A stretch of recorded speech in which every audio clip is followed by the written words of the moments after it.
Movie की शुरुआत में देखते हैं कि दो हवाई दुर्घटना से बचे लोग एक सुनसान द्वीप पर एक रहस्यमयी मशीन जैसी चीज खोजते हैं। उसके ऊपर एक भारी हैच लोहे का दरवाजा लगा हुआ था, लेकिन उसमें न तो कोई ताला था और न ही कोई हैंडल। लेकिन सवाल यह था, अंदर क्या है? ये पता लगाने के लिए दोनों ने टूटे हुए विमान के मलबे से एक अस्थायी हथौड़ा बनाया और जोर लगाकर उस हैच को तोड़ने की कोशिश की। एक भयानक धमाका हुआ। उस वार की ताकत से सहारा देने वाला ढांचा तक टूट गया, मगर हैच पर एक खरोंच तक नहीं आई। गंजा आदमी गुस्से से पागल हो गया। वह हैच पर लात मारते हुए उसे गालियां देने लगा। गंजे आदमी ने देखा कि उसकी टांग घायल हो चुकी थी, लेकिन अजीब बात यह थी कि उसे बिल्कुल भी दर्द महसूस नहीं हो रहा था। उस रात उसे यह बात बहुत अजीब लगी। उसने ठान लिया कि वह हर हाल में इस हैच को खोलेगा। लेकिन तभी अचानक आसमान में विमान की तेज आवाज गूंजने लगी। दोनों ने ऊपर देखा, खोकर नीचे गिरता दिखाई दिया। उन्हें लगा कि शायद बचाव दल आ गया है। दोनों बिना देर किए उस तरफ दौड़ पड़े। रास्ते में गंजे आदमी को कुछ दिखाई दिया। उसने उठाकर देखा तो वह एक क्रॉस था, लेकिन जैसे ही गंजे आदमी ने पास की बेल खींची,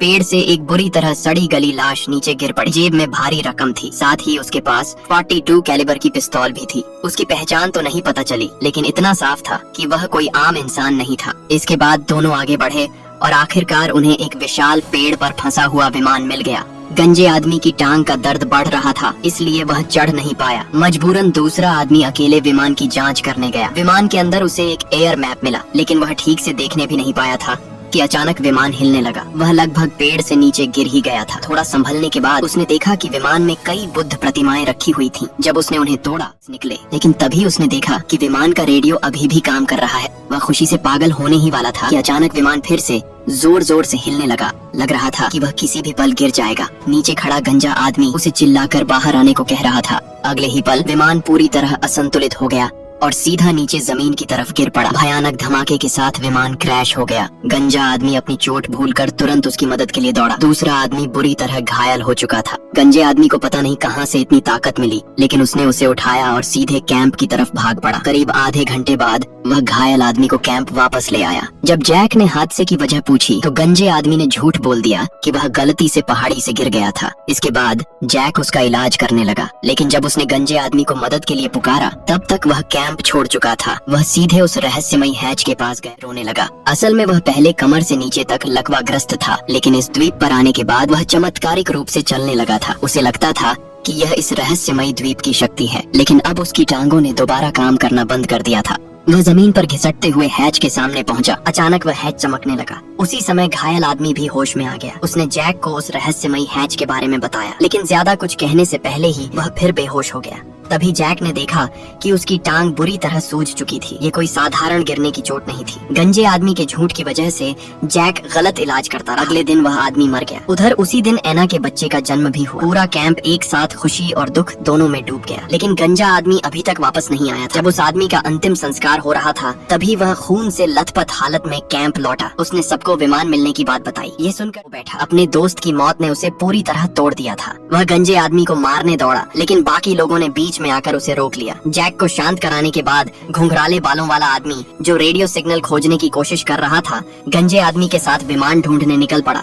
लेकिन असल में वह उससे सच उगलवाना चाहता था। तभी एक चौंकाने वाला सच सामने आया। पहाड़ पर रेडियो सिग्नल भेजते समय जिसने उसे बेहोश किया था और उपकरण तोड़ दिए थे, वह कोई और नहीं बल्कि यही गंजा आदमी था। ये सुनते ही वह आग बबूला हो गया और उसने बंदूक सीधे उसके सिर पर तान दी। गंजे आदमी ने तुरंत सफाई दी कि उसने यह सब इसलिए किया था क्योंकि उसे डर था कि रेडियो सिग्नल की वजह से उनके कैंप की लोकेशन उजागर हो जाएगी और द्वीप के आदिवासी उन पर हमला कर देंगे। कुछ देर के लिए उसने उसकी बात मान ली, लेकिन जैसे ही उसने हैच के बारे में पूछा, गंजा आदमी फिर से अनजान बनने लगा। आखिरकार वह उन्हें उस हैच तक ले गया। हालांकि उसने चमकने वाली घटना छिपा ली। जैक हैच खोलना चाहता था, काले आदमी ने इसका कड़ा विरोध किया। लेकिन इसी बीच एक अच्छी खबर भी आई। बड़े काले आदमी की बनाई हुई नाव आखिरकार तैयार हो चुकी थी। वे लोग समुद्र में निकलने ही वाले थे कि तभी छोटे काले आदमी ने कुछ देखा। सबने ध्यान से देखा तो द्वीप के बीचों बीच काला धुआं उठता दिखाई दिया। उसी समय फ्रांसीसी महिला भी अचानक वहां पहुंच गई। उसने सबको बताया कि यह काला धुआं आदिवासियों के हमले का संकेत है और जब भी यह दिखाई देता है तब लोगों के पास सिर्फ दो ही रास्ते बचते हैं, या तो छिप जाओ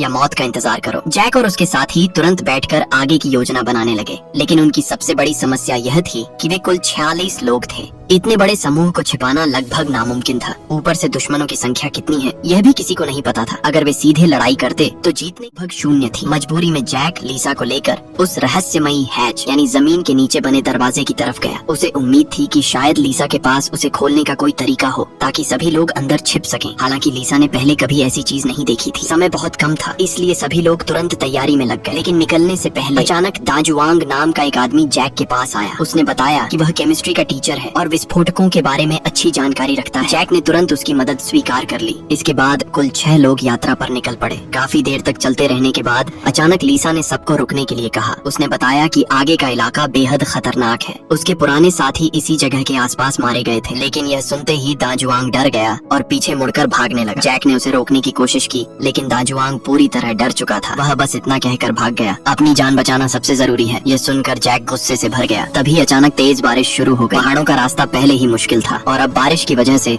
वह भरा हो गया। उसी समय सभी को कहीं से अजीब आवाज सुनाई दी। सबने एक साथ सामने की तरफ देखा। वहाँ दाजुआंग वापस आता दिखाई दिया जो रास्ता भटक गया था। लेकिन अगले ही पल वह खतरनाक राक्षस अचानक प्रकट हो गया। सभी लोग जान बचाकर भागने लगे, लेकिन गंजा आदमी, हैरानी की बात यह थी, बिल्कुल शांत खड़ा रहा। वह भागा नहीं, बल्कि ऐसा लग रहा था जैसे किसी चीज का इंतजार कर रहा हो। दूसरी तरफ लीसा और बाकी लोग झाड़ियों में छिप गए। कुछ ही देर बाद चीखने की आवाजें बंद हो गईं। अब केवल भारी कदमों की आवाज आसपास घूम रही। कुछ सेकंड बाद वे कदमों की आवाज दूर जाने लगी और वातावरण फिर से शांत हो गया। तब जाकर सभी ने राहत की सांस ली। इसके बाद सब लोग फिर से इकट्ठा हुए। दाजुआंग अब अकेले जाने की हिम्मत नहीं कर पा रहा था, इसलिए शर्मिंदा होकर वह भी टीम के साथ चलने लगा। काफी देर बाद वे आखिरकार उस जगह पहुँचे जहाँ विस्फोटक रखे थे। वहाँ पुराना समुद्री जहाज खड़ा था। उसे देखकर सभी लोग दंग रह गए, क्योंकि वह जगह समुद्र से लगभग 4 किलोमीटर दूर थी। इतनी दूर जहाज आखिर कैसे पहुँच गया? लेकिन लीसा को भी इसका जवाब नहीं पता था। इसके बाद जैक, गंजा आदमी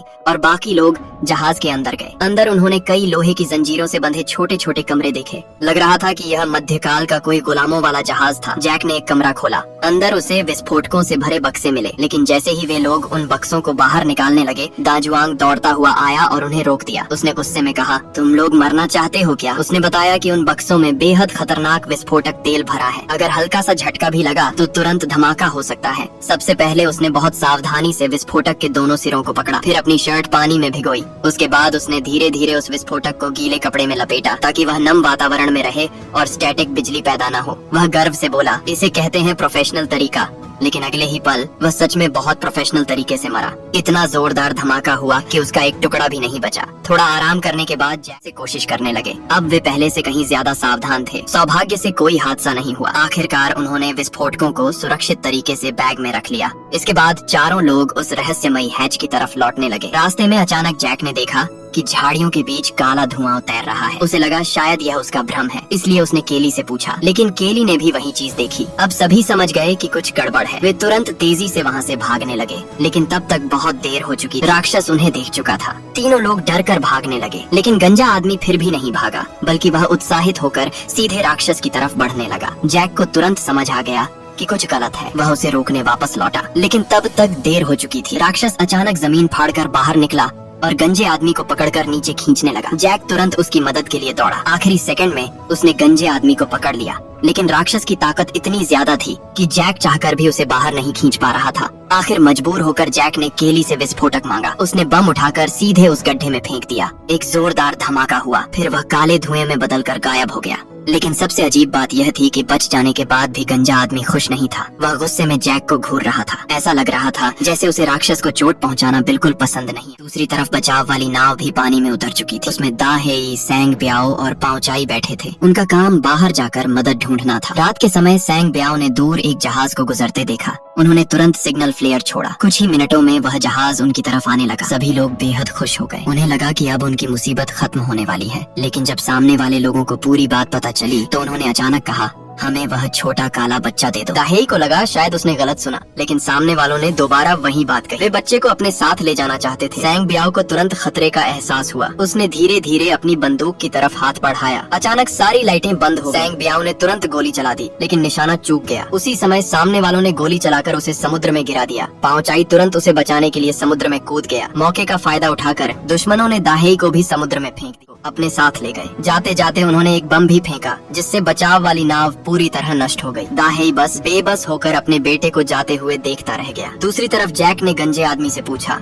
तुम मुझे ऐसे क्यों देख रहे थे? क्या तुम उस राक्षस की रक्षा करना चाहते हो? उसने कहा कि उसे लगता है कि विमान दुर्घटना कोई हादसा नहीं थी, बल्कि यह सब किस्मत का खेल था जो उन्हें यहाँ तक लेकर आया। उसने कहा, सोचो विमान की सीढ़ियाँ इतनी तबाही में कैसे बच गईं? स्टील वाला आदमी विमान के नीचे दबकर मारा गया, और इस द्वीप से उठता काला धुआं भी कोई संयोग नहीं था। उसके मुताबिक ये सारी घटनाएं उन्हें उसी रहस्यमयी हैच तक पहुंचाने के लिए हुई थी। लेकिन जैक एक व्यावहारिक इंसान था। वह किस्मत जैसी बातों पर विश्वास नहीं करता था। इसके बाद चारों लोग हैच के पास पहुँचे। उन्होंने विस्फोटक लगाए और फ्यूज तैयार की। सब कुछ तैयार हो चुका था, लेकिन तभी अचानक मोटे आदमी की टॉर्च नीचे गिर गई। जब वह उसे उठाने झुका तो उसकी नजर हैच पर लिखे कुछ नंबरों पर पड़ी। वह नंबर बिल्कुल वैसे ही थे जैसे उसके दोस्त ने शैतानी डिब्बे के बारे में बताए थे। ये देखकर मोटा आदमी विस्फोट रोकने के लिए दौड़ा, लेकिन गंजे आदमी ने उसकी बात नहीं सुनी। उसने जल्दी से फ्यूज में आग लगा दी। मोटा आदमी पागलों की तरह आग बुझाने दौड़ा। सौभाग्य से जैक ने समय रहते उसे खींच लिया। अगले ही पल एक भयंकर विस्फोट हुआ। पूरा आसमान आग की लपटों से भर गया। धुआं हटने के बाद